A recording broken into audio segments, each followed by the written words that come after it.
boa noite. O Para Todos já está no ar. Salve, salve, meu povo. Boa noite. E a partir de agora vocês ficam com a Aline Beckstein. E também com Big Richard. E esse é o Para Todos, a revista cultural da TV Brasil. Você já tá ligado. Surpresa na Rua da Consolação, em São Paulo. Bem abaixo dos nossos pés, o espaço cultural oferece diferentes opções. O que me deixa feliz é ver a passagem sendo usada pelas pessoas, entendeu? Ela não é só uma passagem, entendeu? Ela já teve defesa de tese aqui de aluno da USP, da FAO, então ela é modificada no dia a dia dela. Vem com a gente passar um dia na cidade de Goiás. Lá encontramos endereços que valem uma visita.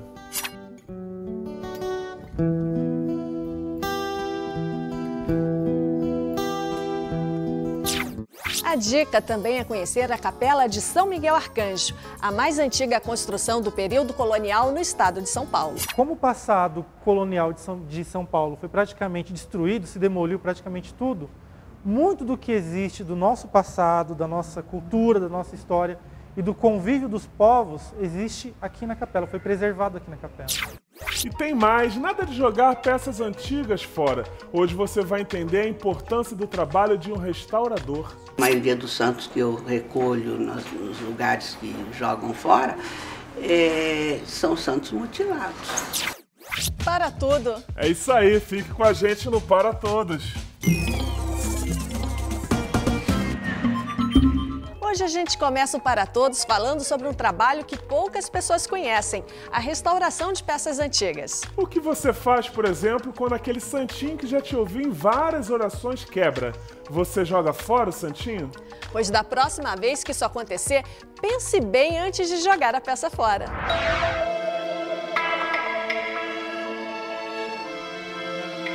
No ateliê, peças antigas e muitos santos, todos mutilados. E foi assim, de concerto em concerto, que ela descobriu uma profissão. Há 50 anos, Maria Helena trabalha como restauradora de peças antigas. Porque eu descobri que eu não gostava de fazer novo. Eu dava aula e fazia encomendas e eu não gosto de pintar novo, de fazer. Eu gosto mesmo quando conserto alguma coisa. Eu consertava tudo que aparecia na frente e descobri que era bom fazer aquilo. Eu removo toda a pintura, encontro a pintura original e trago de volta a pintura original. O que trazem para mim é o que ninguém quer consertar. O trabalho de quem faz restauração de objetos requer atenção e muito cuidado. Eu conservo o máximo da originalidade dele. Então, se tem um pedacinho de cor, eu procuro puxar aquela cor. E procuro não cobrir nada que esteja inteiro. Então, eu só realmente devolvo na imagem o que está faltando. Eu tenho certeza que mais de 100 anos ele tem. E está sem os braços. Está sem os braços e vai continuar, porque eu não tenho ideia de que santo seja. E o que ele tinha nas mãos. Pela posição dele, ele é uma posição engraçada. Ele está assim, não sei o que ele teria nas mãos. Então, não... Quando a senhora não sabe, a senhora não mexe no santo. Não, o que eu não sei, eu não faço. Vai ficar sem os braços. Ele vai ficar é sem melhor os braços. para a senhora. É melhor. E um reparo mal sucedido pode mudar toda uma obra.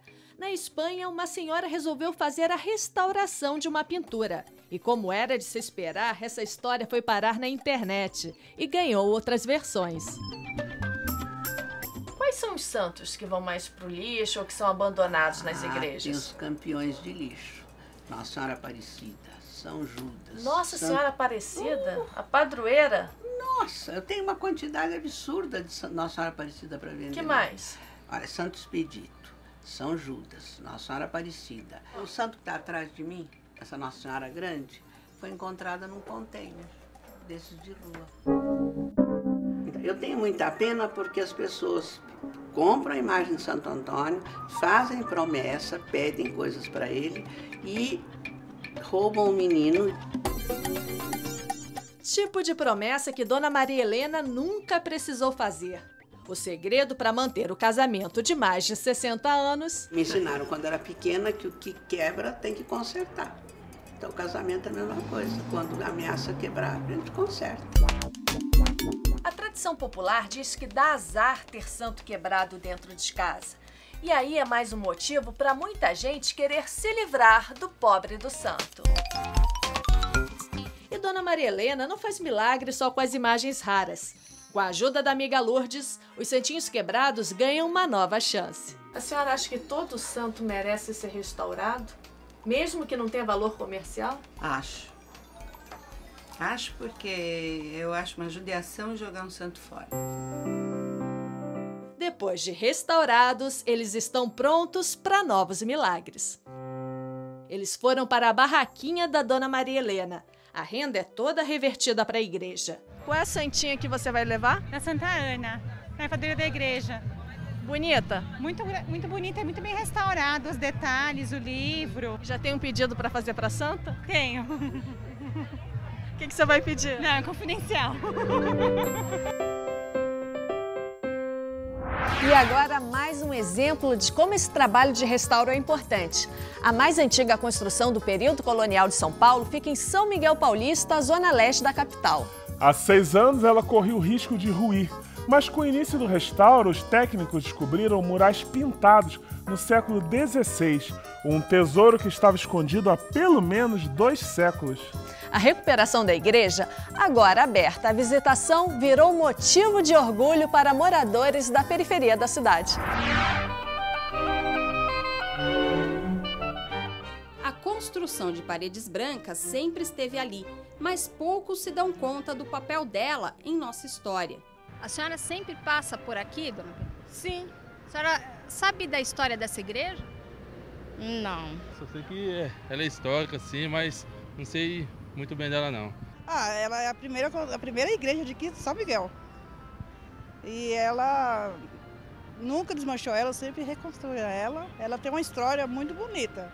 É isso, dona Marcela. A Capela de São Miguel Arcanjo preserva as marcas da cultura do povo que viveu e se transformou à sua volta. Os detalhes, alguns surpreendentes, exigem uma viagem no tempo de mais de 400 anos. São Miguel começou com a construção da igreja em 1560. Então é o segundo bairro mais antigo da cidade de São Paulo. Alexandre tem a missão de manter viva a memória desta construção. A capela foi erguida pelo padre José de Anchieta, o mesmo que fundou a Vila de São Paulo de Piratininga, e os índios guaianazes, comandados pelo cacique Piquerobi. Em 1560, a Vila de Santo André da Borda do Campo foi destruída pelos tamoios e os sobreviventes foram para a Vila de São Paulo de Piratininga. Lá em Piratininga, o cacique era o Tibiriçá, e ele tinha um irmão, o cacique Piquerobi, que embora fosse amigo dos jesuítas e do Anchieta, ele era contra a influência cultural tanto dos brancos quanto de outras etnias indígenas. Piquerobi deixou São Paulo e seguiu o rio Tietê até Ururaí. Em seguida, recebeu a visita de Anchieta. E ele percebeu que esse local tinha uma situação estratégica privilegiada, porque tanto permitia a ele reunir os índios aqui nesse ponto, quanto avistar os ataques dos tamoios ao longe. Então os ataques eram facilmente bloqueados aqui em São Miguel. Então São Miguel foi um posto de defesa contra os invasores da Vila de São Paulo de Piratininga. A tora de sustentação na entrada da capela traz a data da conclusão da obra, feita na época, aos 18 de julho de 1622. As paredes de taipa de pilão são as mesmas há 390 anos. O artesão, ele colocava tábuas umas sobre as outras, fazendo uma forma, um caixote que a gente chamava de taipau, e dentro desse taipau ele ia colocando terra e socando essa terra. Essa terra era socada, compactada, formando um maciço. As paredes eram muito largas, porque também elas pesavam muito, e precisava de uma estabilidade. Assim eram construídas as taipas. Alessandro é o responsável pela restauração da capela, iniciada há 6 anos. O esforço aconteceu em cada detalhe desta, que foi a segunda grande reforma desde o tombamento pelo IFAM em 1937. Quando as obras de restauro começaram, em 2006, já se conhecia o valor arquitetônico, histórico e cultural da capela. Mas os profissionais envolvidos no trabalho foram surpreendidos pelo que eles encontraram atrás dos altares. Estas pinturas murais são verdadeiros tesouros arqueológicos.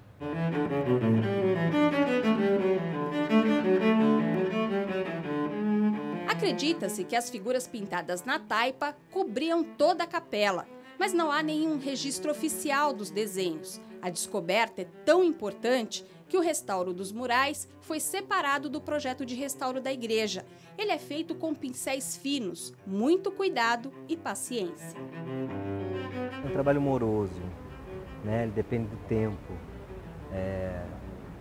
Essa aplicação de material, né? de adesivos e próprio barro, isso não pode ser feito de uma vez, tem que ser feito aos poucos, espera secar, bota, ela espera secar, coloca mais um pouco, porque isso colocado de forma sem essa delicadeza, isso pode rachar, soltar.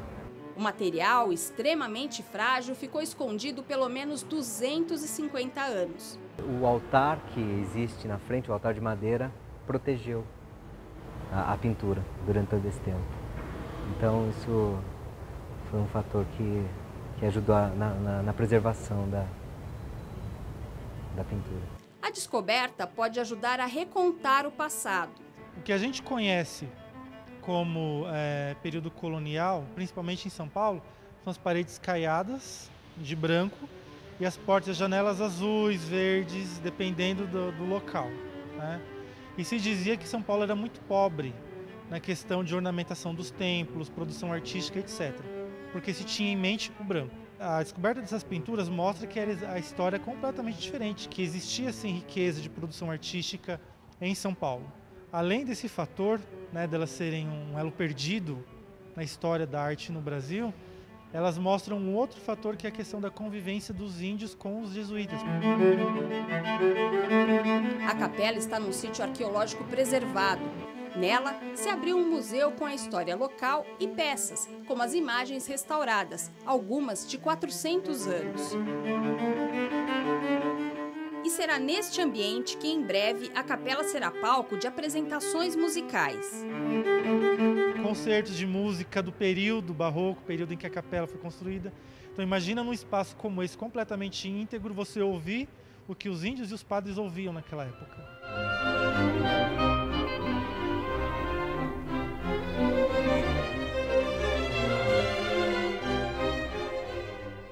A reforma da capela fez muito mais por São Miguel Paulista do que garantir a preservação de um monumento.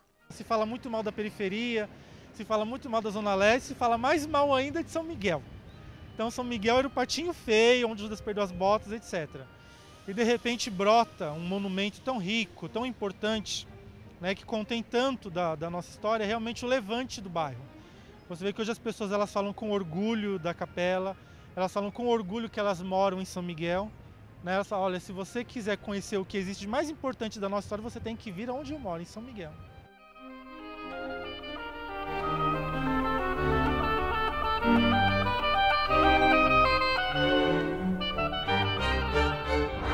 Daqui a pouco, um passeio pela cidade de Goiás revela endereços que valem uma visita. Ainda hoje, surpresa bem baixo dos nossos pés. A Rua da Consolação em São Paulo tem um amplo espaço cultural. Para todos, volta já!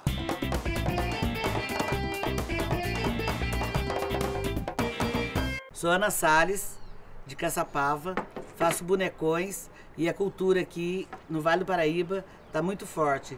Venham conhecer as nossas tradições e nós estamos no Para Todos. A equipe do Para Todos passou um dia na cidade de Goiás, no Planalto Central. Lá o repórter Carlos Molinari descobriu endereços que merecem uma visita. Vem com a gente fazer esse passeio, não dá para perder o anoitecer na cidade. Pelo recenseamento de 1920, viviam na cidade de Goiás 21 mil pessoas. Foi o último censo antes da transferência da capital para Goiânia. Hoje o número é quase o mesmo daquela época, 25 mil vilaboenses pela contagem oficial. A localidade não comporta muito mais que isso. Tem horas que o trânsito fica intenso, mas os carros parecem estranhos por aqui, destoam da paisagem. Em 1766, no largo onde está o chafariz de cauda, emoldurado por casarões, a coroa portuguesa ergueu a Casa de Câmara e Cadeia, local que reunia os vereadores, o juiz de direito, a guarda policial e, claro, os presos. Hoje o prédio funciona como um museu das bandeiras, homenagem aos desbravadores do Cerrado brasileiro. Até 1937, nesse piso onde nós estamos, funcionava a Câmara e embaixo a cadeia. E aqui era a capital. Porque aqui era a capital, exatamente. Então, quando a capital foi transferida para Goiânia, a Câmara se mudou e esse prédio foi ocupado inteiramente pela cadeia. O ano de 1950, nós funcionamos como museu, já criado através do decreto, e ainda tinham 6 presos aqui no prédio. O museu guarda peças de mobiliário e utensílios dos séculos XVIII e XIX e conta com painéis para resumir a história da exploração dos bandeirantes na região. A gente tem objetos da vida privada da sociedade que se instalou aqui com a chegada dos colonizadores, tanto no aspecto realmente privado quanto no aspecto religioso. Então a gente tem imagens, além das imagens que pertenceram às famílias, a gente tem também imagens que vieram de igrejas. Os presidiários da época colonial sofriam horrores na Casa de Câmara e Cadeia. Quando o preso chegava, ele subia a escada. Aí ele subia a escadona lá, vinha para cá e descia ele aqui. Aí ficava lá dentro. Se ele sobrevivesse, quando ia fazer o julgamento, tirava ele, levava para outra sala, lá fazer o julgamento do preso. Lá embaixo, esqueça tudo o que você já ouviu falar sobre direitos humanos. Era a cela do castigo, da tortura dos presos, né? Então todos os presos que eram ser castigados, eles vinham para cá para sofrer aqui dentro. O piso tudo era de pedra. Então toda semana jogava um saco de sal para fazer o castigo nos presos. O que é esse sal? O sal era para torturar o preso. Ele chegava com o pé tudo machucado, então punha na sarmoura para não dar infecção do pé do preso. Que o sal doía muito, mas sarava, cicatrizava logo os pés dos presos. A janela abria uma vez por dia para entrar o ar para os presos e fechava de novo. Aí aqui ficava a base 50 presos. 50 presos. Tem um barril de colocar os dejetos dos presos. Então, os dejetos tirava de 15 em 15 dias.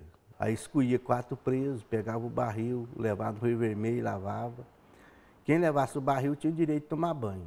A cadeia era a espera árdua até o julgamento, que normalmente não dava chance alguma ao condenado. Morria muito preso aqui dentro, que não aguentava a tortura, ficar com o barril de fezes, ficar na sarmoura, não resistia.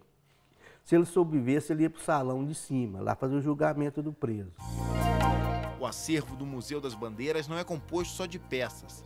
Há também um arquivo de documentos para os historiadores se deliciarem. Essa documentação, ela trata de impostos, tributos cobrados, né, pelo erário régio. Temos da Guerra do Paraguai bastante coisa. Daqui saiu um batalhão para a Guerra do Paraguai. Batalhão de Infantaria, né? Número 20. Foi em maio de 1865. Estou em frente ao Instituto Federal de Goiás, que é uma escola técnica que tem curso de edificações e informática e fica no prédio do Batalhão do 20. Na verdade, é um quartel-general que serviu às tropas brasileiras na Guerra do Paraguai entre 1865 e 1870. Os soldados aqui levavam suprimentos para as tropas que estavam lá no Mato Grosso enfrentando os paraguaios. Em tempos de paz, as sentinelas não fazem a revista no visitante. O Instituto ainda guarda algumas lembranças da guerra. Fardas, bandeira, a espada de um oficial, objetos com quase 150 anos. À noite, as ruas ficam quase desertas. A maior diversão ainda é ir até a pracinha. Eu trabalho durante o dia, quando é assim, a gente vem para cá, a gente fica aqui um pouco, depois eu recolho para dormir. Aqui é tudo de bom. Goiás sempre foi uma das melhores cidades turísticas que eu já visitei. Mais um dia se passou na cidade de Goiás. Mais um dia para se somar a uma história de quase 300 anos.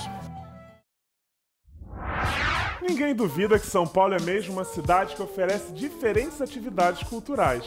E mais, a cidade tem tantas opções que muitas vezes até lugares inusitados se transformam em pontos de cultura. Na Rua da Consolação, que fica bem perto da Avenida Paulista, encontramos um desses lugares que vale a pena conhecer.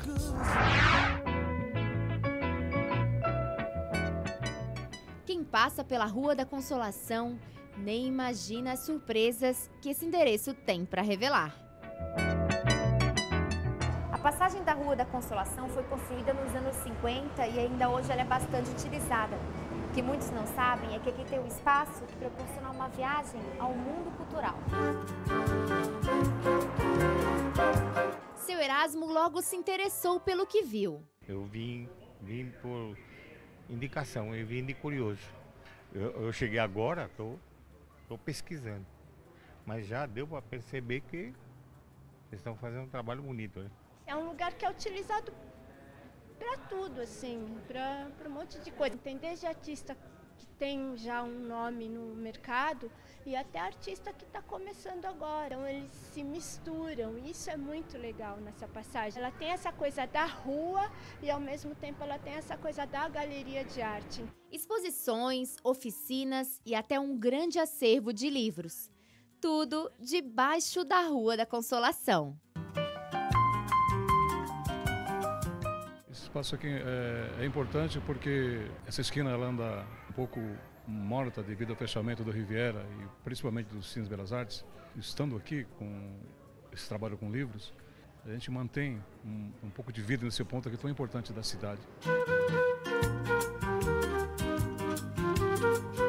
Passa todo mundo aqui, né? Então, desde, sei lá, uma pessoa que mora na rua e que respeita o lugar, até, sei lá, um gerente de banco, sei lá, um empresário que trabalha aí na Avenida Paulista. A cena musical de São Paulo também tem lugar garantido aqui. A exposição chama X-Sampa. Basicamente é um estudo sobre a cena musical e um mapeamento cultural urbano da cidade de São Paulo, narrado por fragmentos de letras de compositores que cantaram crônicas acontecidas em São Paulo no último século, praticamente. Diferentes estilos e diferentes locais. É uma exposição que trata da cidade de São Paulo e que, felizmente, calhou de ser ao mesmo tempo que a exposição da Carla, que também trata aqui da Avenida Paulista. Na exposição aérea paulista, Carla Café vai de uma ponta à outra da avenida, retratando os rios que atravessam a cidade. O trabalho é um pouco voltado para a memória urbana. Aquele trabalho, todas as linhas, aquilo você não tem mais, porque aquilo está construído. E tem os edifícios, você não consegue ver mais essa natureza da cidade, mas no entanto ela existe. Ela está oculta, mas ela é presente. E quando você vê assim, você vê, por exemplo, que a cidade tem rios. Então você consegue visualizar que a 9 de julho era um rio, você consegue visualizar que a 23 de maio é um rio. Então você consegue visualizar a natureza da cidade. Eu acho que esses lugares públicos, esses lugares são importantíssimos para fazer uma cidade dinâmica, para fazer uma cidade mais humana, uma cidade mais divertida. Então eu sou super favorável a gente dar para esses lugares o potencial que ele dá. Isso que enriquece uma cidade. Enriquece a cidade e as pessoas. Aqui todo mundo pode ser artista por um dia. O trabalho dela é muito bonito, muito expressivo. Você vai fazer oficina também? Acho que sim, estamos aqui esperando, vamos ver. E ela, de uma forma linear, clean, ela montou uma exposição maravilhosa. E nesse lugar que é fascinante.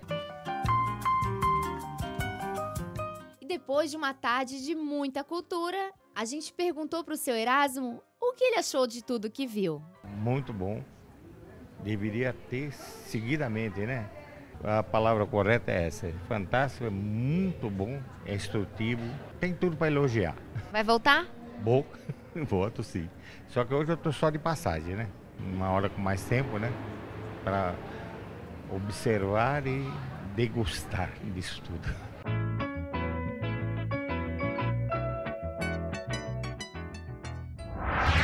é Todos termina aqui, na semana que vem tem mais. É isso aí, um salve para todas as comunidades que preservam a cultura popular. Ótima noite, paz a todos. Obrigada pela companhia, uma ótima noite. Tchau.